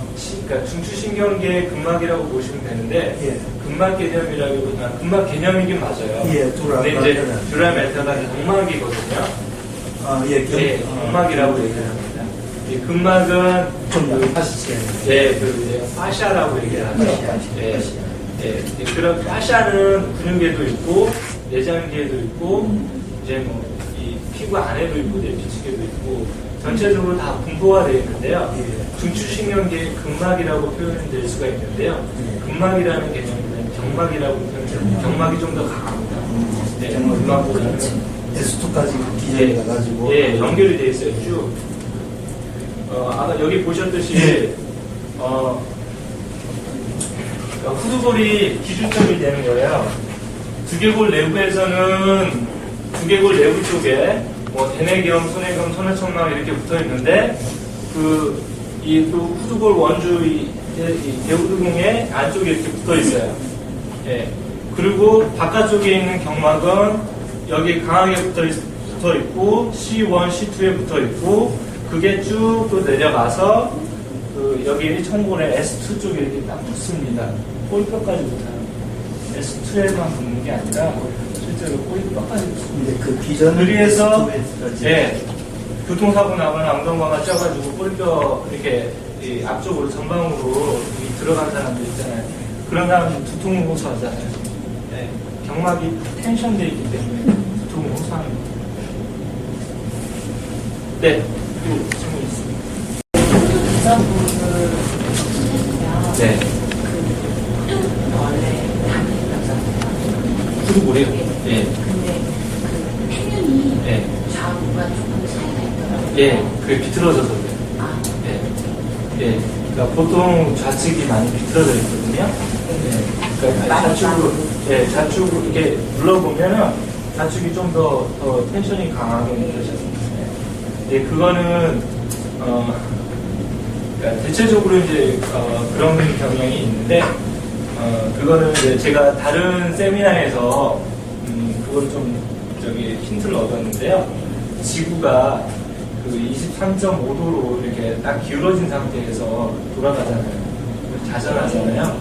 예, 그 자전을 하고 있는데 우리 인체도 그걸 느낀대요. 몸 안에서는 그걸 느낀대요. 내가 스스로는 못 느끼지만 그걸 느낀대요. 그 영향을 받기 때문에 약간 조금씩 이렇게 틀어지는 경향이 있어요. 예, 그래서 실제로 좌우 대칭성이 좀 떨어지는 경향이 있어요. 예. 그래서 교정할 때도 제가 그 얘기를 많이 해요.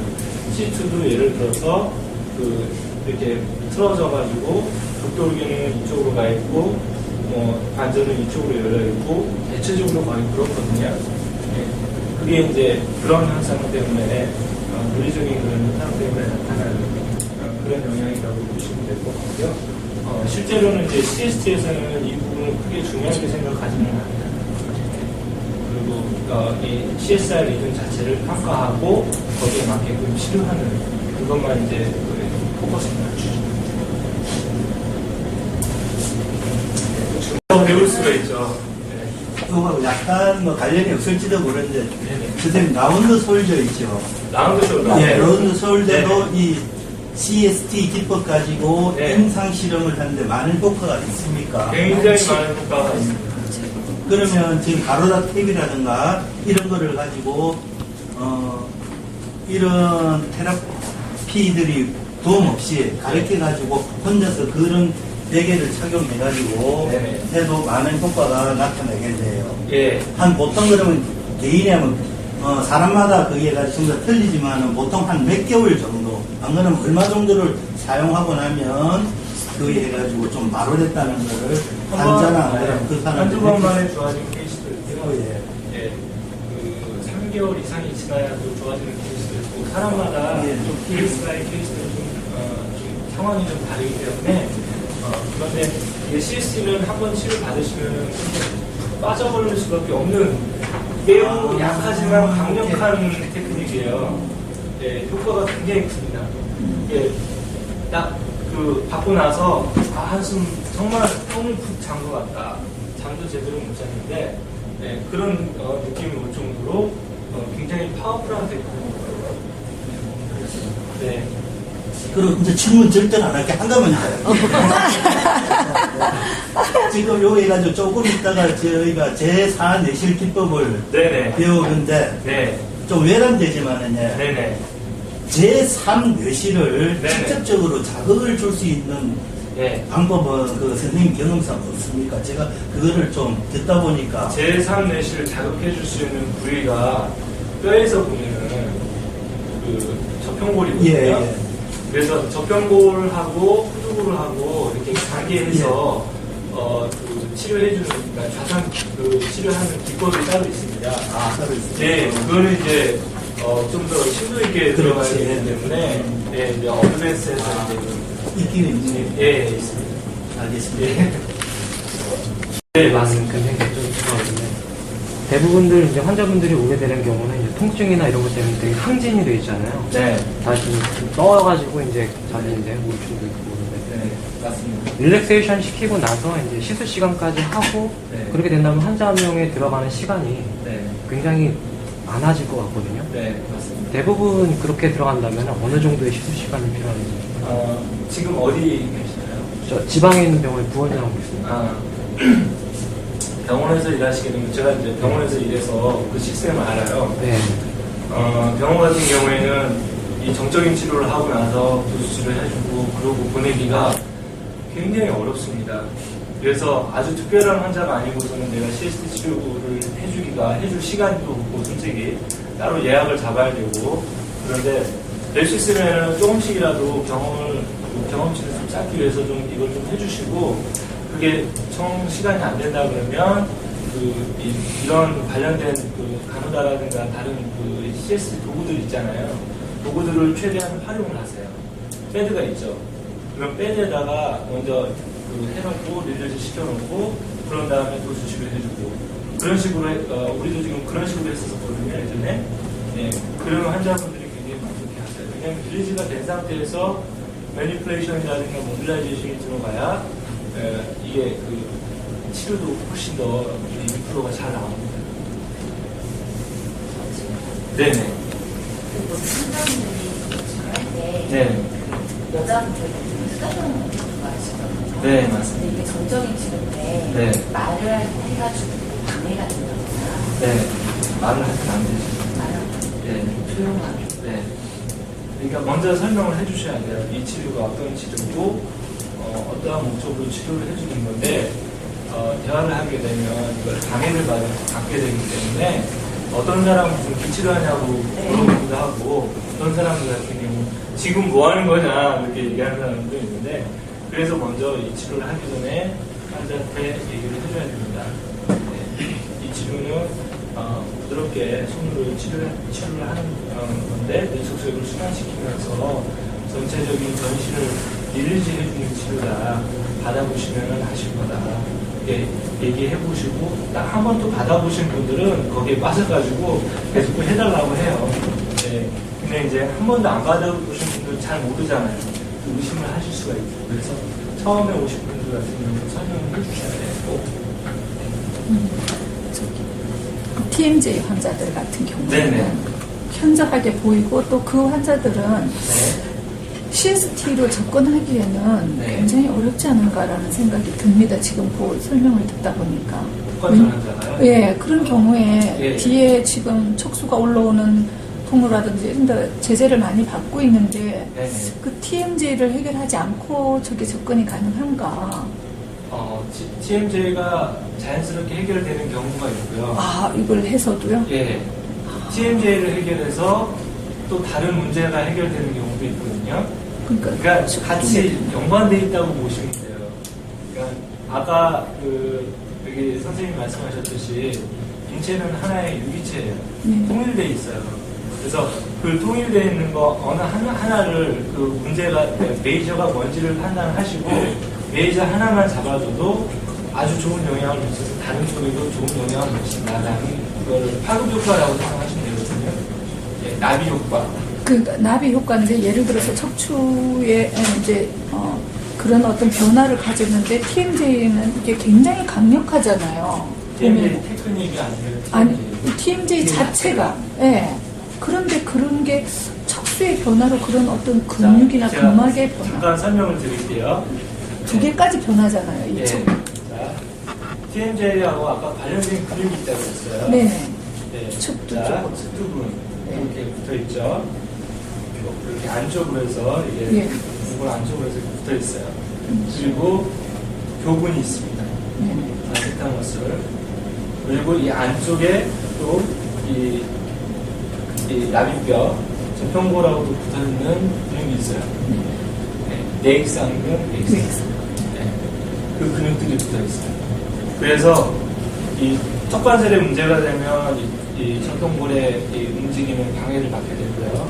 저평골 움직임이 방해를 받게 되면 당연히 턱관절에도 영향을 줄 수가 있어요. 그리고 측두골, 아까 측두골 같은 경우는 트러블 메이커라고 그랬잖아요. 측두골이 비틀려 있으면 당연히 턱관절이 비틀리게 되고 턱관절이 비틀리게 되니까 당연히 안면 비대칭이 있는 거죠. 다 영향을 주고받을 수 있어요. 그리고 이 템포랄 본 같은 경우에는 이 근육이 여기까지 붙어 있지만 실제로 파샤는 이 안쪽까지 들어갑니다. 봉합 안쪽까지 들어가요. 그러면 이 봉합 안쪽에 연결되어 있는 게 뭘까요? 걔네 겸이죠. 되는 경우는 우리 내막이라고 그러잖아요. 네. 그죠? 그러면 예를 들어서 속두근이 긴장이 했을 경우에 이 안에 있는 내막까지도 영향을 주게 돼요. 그러면 플루이드 시스템으로 봤을 때 내척수액 순환이 안 되겠죠. 네네. 그죠? 네. 그래서 리리즈를 해줘야 됩니다. 그러니까 여기를 리리즈 해주면 내척수액 순환을 도울 거 아닙니까? 그죠? 네네. 내척수액 순환이 되면 당연히 이 플루이딕 시스템에 의해서 순환이 되게 되고 그렇게 되면 이 턱관절의 움직임도 자연스럽게 리리즈되면서 좋아질 수가 있습니다. 그래서 실질적으로 턱관절에 문제 있는 분들도 가누다를 사용하고 나서 좋아진 케이스도 상당히 많이 보고 있어요. 네. 그러니까 뭐 부종 환자, 그러니까 몸 한이 붓거나 그런 사람들뿐만 아니라 요즘 심지어 뇌졸중 환자분들도 재활치료 하잖아요. 그죠? 네. 신경계 재활치료를 하는데 뇌졸중 환자분들도 자기가 그 전에 이 운동 치료를 할 때는 이렇게 좋아지긴 했지만 뭔가 이렇게 좀 이렇게 매끈하지가 못하고 이완된 느낌이 안 들었는데 요걸 하고 나서 운동 효과가 훨씬 더 잘나타나요. 그게 이제 이완이 잘 돼야 된다는 겁니다. 전체적인 시스템을 이완을 시켜준 상태에서 운동하는 운동 효과가 훨씬 더 그럼 도수 치료 전에 CST를 하고 도수 치료로 접근하는 게 낫다는 결론이에요. 예, 훨씬 좋습니다. 왜냐하면 아파서 오신 분들은 긴장돼 있고 경직돼 있고 그렇기 때문에 통증이 있어서 온 분들이거든요. 그러면 통증을 페인 릴리프 시켜주려면 릴리즈 시켜줘야 돼요. 그러니까 이완을 해줘야 됩니다. 이완이 된 상태에서 치료를 해줘야 훨씬 더 치료 효과가 잘 나요. 운동 선수들도 마찬가지예요. 제가 이 운동 쪽에 있는 선생님들 대상으로 강의도 하고 그러는데 그 선생님들한테 항상 제가 강조하는 게 있어요. 운동을 시키기 전에 먼저 이거를 해주고 그러고 나서 운동시키고 난 다음에 또 마무리로 이 젖사인 피로 물질을 빼내기 위해서 배출시키기 위해서 또 마지막으로 마무리 해줘가지고 그렇게 얘기를 하거든요. 굉장히 중요합니다. 이 부분 말씀드릴게요.